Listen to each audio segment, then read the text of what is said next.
Et donc, nous sommes de retour pour cette nouvelle vidéo. Dans la vidéo d'avant, on avait commencé à faire donc le make shot, qui va gérer donc les différents types de shots en même temps. J'ai fait des debugs pour voir si ça fonctionne, etc. Et l'idée c'était donc de calculer une probabilité que le shot soit bloqué. S'il n'est pas bloqué, alors il rentre. Évidemment, ça ne se passera pas comme ça plus tard, mais c'est une bonne façon de commencer. Euh, Quelque chose que je voulais faire, je pense, c'est faire par exemple le drive et ensuite calculer les probabilités de la passe. Donc on va le faire dans l'ordre. Donc je vais le faire comme ça. Donc là, il faut que je crée le make drive. Voilà. Et ce que je vais faire, alors, ce que je vais faire, c'est que le drive, il va prendre en considération plusieurs choses. Déjà, lorsque tu drives, ça prend en compte d'où tu viens. Ok? Donc player.actual distance. Ça va check.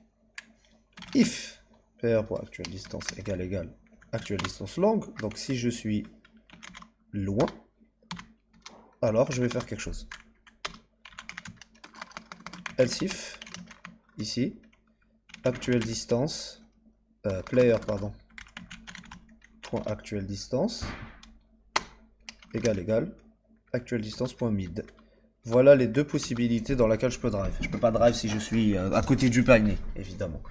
Donc, on a ces deux possibilités. Nous, on va commencer par la première. Lorsque je drive, quelle est la probabilité que je réussisse? Donc ça va être un calcul basé sur, par exemple, le dribbling. Donc par exemple, player.dribble. Voilà. Par exemple, je sais pas moi, minus enemy player point defensive extérieur, vu qu'on est à l'extérieur. Bon, je sais que ça veut rien dire comme ça, mais et à l'intérieur, ça sera la même chose, sauf que ça sera défensive, ça sera la stat défensive intérieure. Anyway, si c'est une réussite, donc on va calculer une probabilité, on va comment dire, générer un nombre aléatoire comme ici, et on va déterminer si c'est une réussite ou pas. If true, pas, on va faire du pseudocode hein, pour essayer de comprendre. If true, qu'est-ce que ça fait? Ça va changer la position du player. Player.actual distance égale mid. Voilà. On va faire la même chose avec mon vis-à-vis. Enfin, ça dépend. En fait, si c'est success crossover. Donc si c'est un crossover ça veut dire quand tu dribbles quelqu'un et tu l'as massacré. Si c'est un pas crossover mais si c'est un success. Et pour finir, else if. Je pourrais mettre else évidemment mais failure. Voilà. Mais c'est mieux d'écrire comme ça. Donc si je fail, c'est simple. Je turnover, je perds la balle. Donc ici, debug.log, turnover. Voilà. Si c'est un success, je vais tout simplement changer ici comme j'ai mis. Alors pourquoi je peux pas faire ça? Player.act. Ah ouais, je suis bête, comme ça. Player.actual distance est actual distance mid, ça veut dire que je suis passé. Et enemy player.actual distance égale actual distance mid. Il est passé avec moi. Voilà. Là, si je le crossover, il ne passe pas avec moi, donc je suis le seul à passer. Et donc à ce moment-là, j'ai encore un choix qui s'offre à moi. Ah non, je n'ai plus de choix qui s'offre à moi, pardon. Parce que en fait là, qu'est-ce qui se passe, c'est que c'est bon, j'ai réussi. Je suis passé dans la zone. Maintenant, à la fin de cette de make drive, je vais tout simplement rappeler la décision. Je vais refaire une décision, sauf que cette fois, mon personnage, il sera soit déjà passé, soit il aura fail. Donc si par exemple ici je fail, alors je return direct.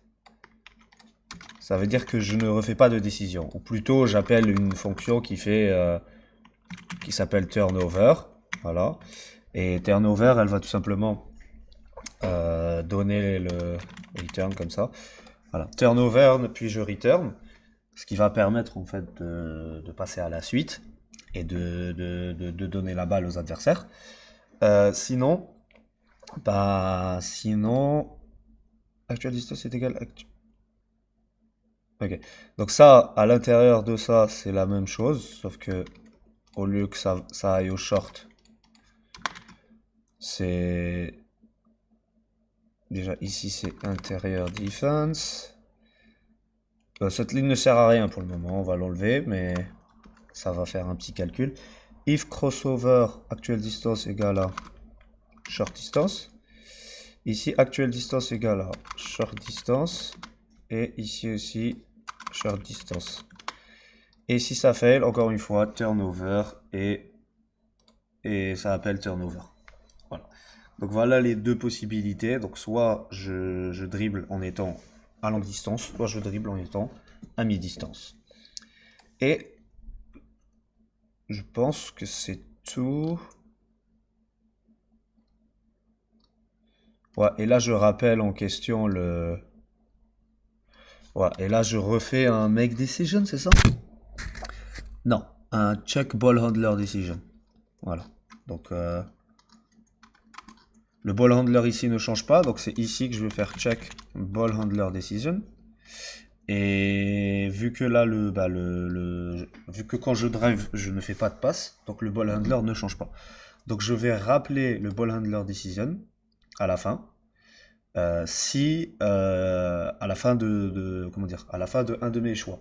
Le problème c'est que si je passe là-bas, si je turnover, ça va quand même appeler check ball handler decision, ce qui n'est pas une bonne chose. Donc je pense que mieux vaut le faire ici. Donc ouais, je vais le mettre ici. Voilà, ça va le faire. Et sinon, si ça rentre dans failure, bah ça return. Ça n'appelle pas check ball handler decision. Ça me paraît logique. Et turnover, je dois créer la méthode turnover. Turnover, c'est quoi? Ça va activer chez l'adversaire, donc enemy team.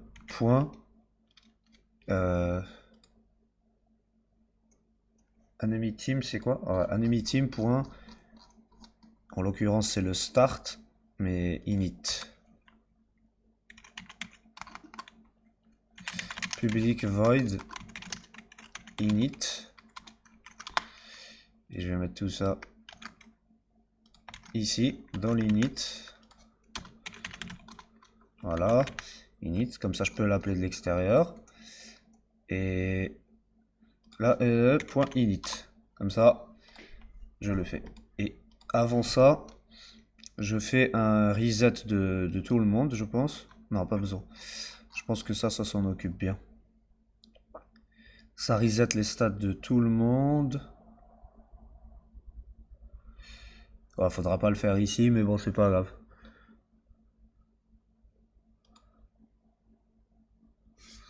On va plutôt faire un truc qui s'appelle reset stats.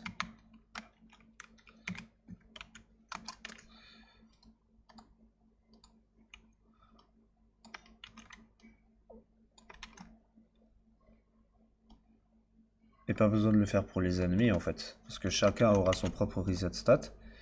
Et aura un petit init qui ne s'appellera pas en stat. Donc au début de... Lorsque je lance le script, je reset toutes les stats de mes joueurs. Ensuite, je lance init. Init, ça fait quoi? Ça fait play possession. Et à ce moment-là, je pourrais peut-être appeler play possession directement. Non, parce qu'à l'intérieur de l'initialisation, je dois reset leur position. Comment reset leur position? Ah non, c'est ça. Ah ouais. Ah, je pense que c'est ça qu'il faut faire. Voilà.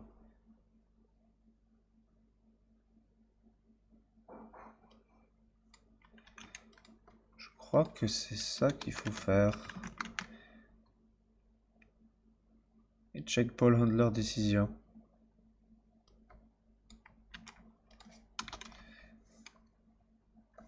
Ok, je vais laisser comme ça pour le moment.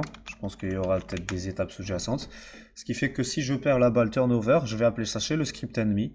Le script ennemi, bah, il remet la clock à 0.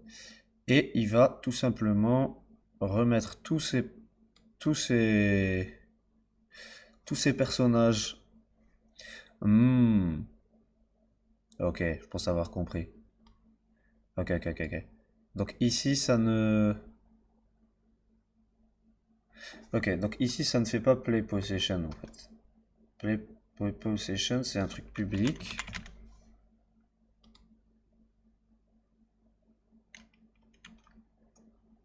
Voilà. Et là, ce que je vais faire à l'intérieur de là, c'est je vais à l'intérieur de turnover, je vais init. Et je vais init aussi pour la team actuelle. Init. Voilà, enemy team.init, puis enemy team.check ball handler décision.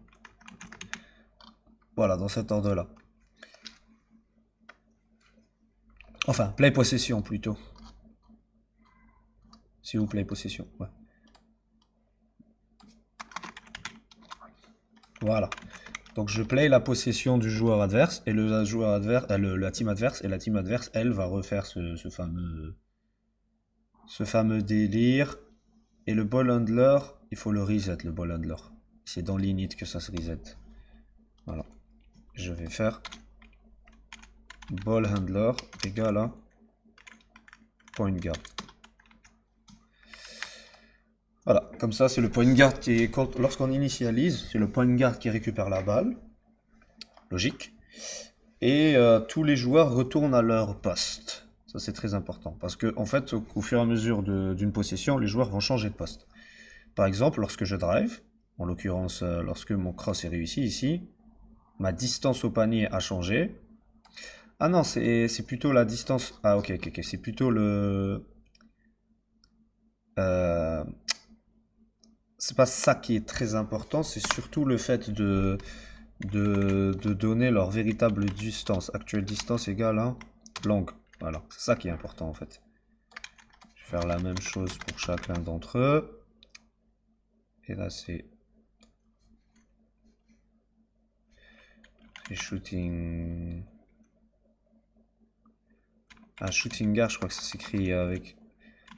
En fait, il n'y a jamais de haut, quoi. Je suis bête. Small forward. Power forward. Et center. Et le center, il est en mid-distance. Le power forward, il est en mid-distance. Bon, ça, c'est des trucs qu'on pourra changer. Et les autres sont tous en longue. Voilà, ça, c'est important. Donc, on change toute leur distance, tous de début. D'ailleurs, je vais aller dans actuelle distance ici et je vais la mettre en hide in inspector. Public. On n'a pas besoin de la voir. Player data, c'est très important. Et public ball handler actual position aussi. C'est en hide in public. Voilà.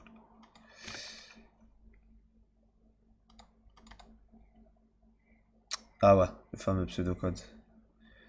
Bon.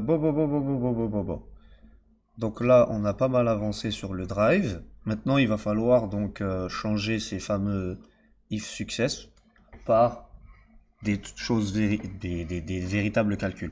Donc pour le moment, on a fait un truc qui est pas trop dégueulasse ici pour le block shot. Bon, on verra plus tard pour les calculs exacts. Mais on a fait un truc pas trop dégueulasse. Qui fait que voilà, la probabilité du shot est basée sur la différence de taille. Par contre, c'est où que rentre le ennemi. Attends, est-ce que j'ai utilisé le bloc? Non, je n'utilise jamais le bloc de l'ennemi. Je n'utilise pas la stat. C'est marrant ça. C'est extrêmement marrant ce truc. Ok. Bah, je vais faire un float. Rate difference. Et la rate différence, c'est enemy player.block minus player.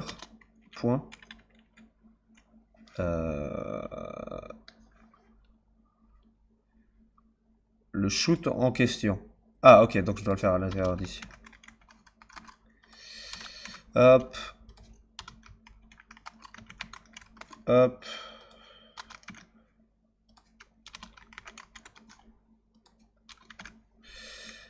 Ok. D'ailleurs, je profite pour souhaiter une bonne année, hein. Nous sommes le 1er janvier. Même si cette vidéo sortira, je crois, en mi-janvier, logiquement. Mais en fait, tout ce que j'ai fait pour le moment, je l'ai fait en 2 journées. J'essaye d'avancer bien comme il faut. Ok, donc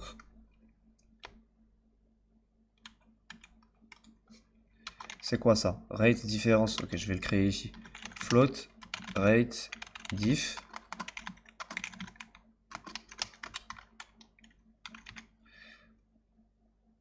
Alors, et là j'enlève le float. Rate diff égale enemy player point. Et là c'est short. Range shot. Voilà. C'est la différence entre la capacité de bloc de celui-ci et celui-là. On va faire la même chose pour les autres, sauf que on va changer ici par long shot, range shot et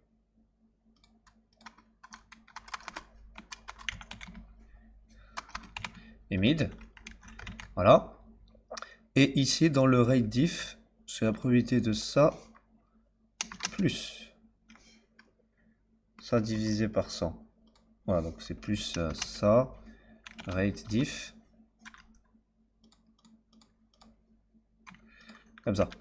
Voilà, donc on a la différence entre les deux players de taille. Donc plus un joueur est grand, je vais faire un petit paint, plus un joueur est grand par rapport à un autre joueur, plus pour chaque centimètre en plus, il va avoir un pourcentage en plus de chances de le bloquer, et vice versa. Donc si le joueur est plus grand, celui qui shoot, il va avoir 1% de chance en plus de mettre le shoot par rapport à sa taille. Et ça va être pareil pour la stat. Là que si par exemple ici j'ai Stephen Curry, qui fait 1m90 à peu près, et en face de lui j'ai un joueur de 2 mètres, bah, Stephen Curry lui a on va dire une statistique au shoot de 100 et une taille de donc 1m90, 190. Lui a une statistique de bloc allez, de 80, c'est un bon défenseur, et il a fait 2 mètres, donc 200. Ce qui va se passer, d'après ce calcul, c'est que ça va additionner la différence entre les deux, donc ça va faire 80 moins 100, donc ça va donner moins 20, et dans l'autre situation, ça va faire 200 moins 190, ça va donner plus 10. Ce nombre-là, plus 10 moins 20, ça fait moins 10, et donc on va avoir 1 ici, moins 10, donc 0.9, ce qui fait que la probabilité de bloquer le shot va être multipliée par 0.9, donc elle sera réduite. Logique, parce que même si ce joueur-là est plus grand que Stephen Curry a une qualité de shoot qui est bien supérieure à la qualité de bloc de l'adversaire. Ce qui fait que la probabilité de shoot va être multipliée, donc la probabilité de bloc va être multipliée par 0.9, et la probabilité de shot dans cette situation va être de 1 moins 0.36 player run shoot sur 75. Donc on peut la calculer à la main sur Google. Hop. Donc 0.36 multiplié par 100, donc la qualité de shoot de Stephen Curry, divisé par 75. 0,48, il a 48% de chance. Donc c'est 0,52 chance de le bloquer, mais que je multiplie par 0,9. Donc 0,468. Ok. Et donc la probabilité de se faire bloquer est de 0, de mettre le shoot, pardon, est de 1 moins ça. Donc 53% de chance. Voilà. Donc Stephen Curry contre cet adversaire qui a 80 de stats en bloc et qui fait 2 mètres a 53% de chance de mettre son 3 points. Pas mal. Ça imite pas mal un peu le comportement qu'il y a en NBA, même si 53% c'est énorme. Mais bon, on est dans un TFT, donc faut pas oublier tout ça. Enfin bref, la vidéo là fait plus de 20 minutes, donc je vais m'arrêter là et on se voit pour la prochaine vidéo. Ciao ciao.